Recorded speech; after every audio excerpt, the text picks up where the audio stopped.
Since we went there, I'd like to get your take on what price points make you get uncomfortable. For some people, they think that it's irresponsible to even talk about $50 XRP. Some people say it's irresponsible to talk about $10 XRP because for some reason we can't flip the market cap of Bitcoin. I think that's ridiculous.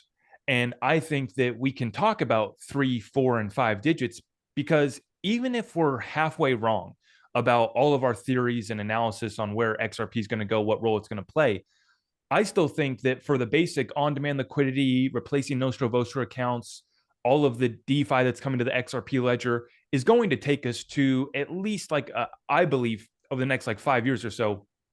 Double digits is so easily done. And I think we really have to be at a 3-digit price point to really start settling and moving those higher value amounts.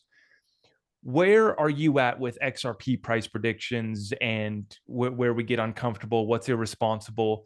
Where are you at with that? I think it's ridiculous if someone reprimands another person for talking about what XRP could be worth at some point in the future.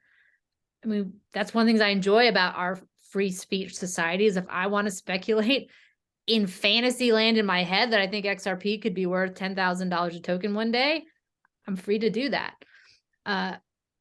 Now, the other thing about this sort of price predictions is that, one, people get upset about the idea of a $10,000 XRP because you're basing that on what you think $10,000 can buy right now.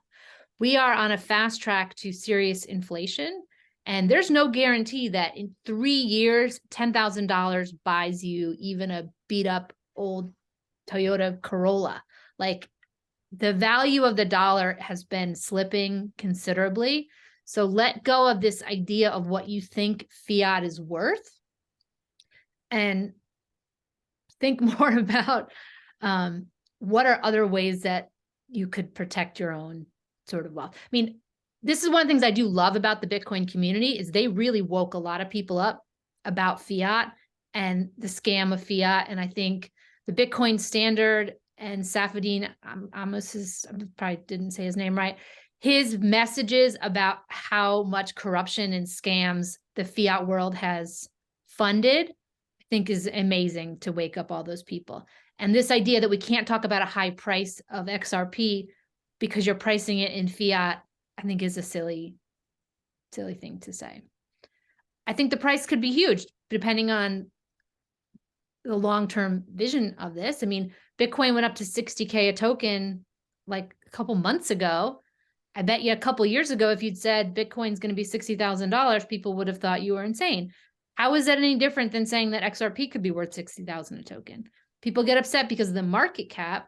Well, if we're talking about bringing all the money from traditional finance over to blockchain rails, it's not. The market cap of the current crypto market is irrelevant, in my opinion. Yeah, because we're going to be settling trillions per day. Just Swift settles 6 trillion, ACI worldwide does $14 trillion per day. And people don't realize how big these markets, these networks are. And, how do you replace a system that goes from just sending messages, which, people talk about, well, you can settle XRP in 3 to 5 seconds. Well, yeah, but 44 million messages are sent on Swift every day. So how do you settle that up, right? You have to have a significant supply. If XRP was going to be that settlement token, you'd have to have a significant supply, or you would have to have a higher price. I contend that there will never, well, we know there will never be 100 billion XRP to use for settling Swift. The XRP would have to be in the hands of all of the Swift member banks, right? And so what's the realistic number? Are they going to be able to get 10 billion between them, 20 billion? Like, how much is going to be parked in on-demand liquidity for that use case utility? And then what price would we need to be at based off of how much of these markets are we going to eat up? How much of them are we going to be settling?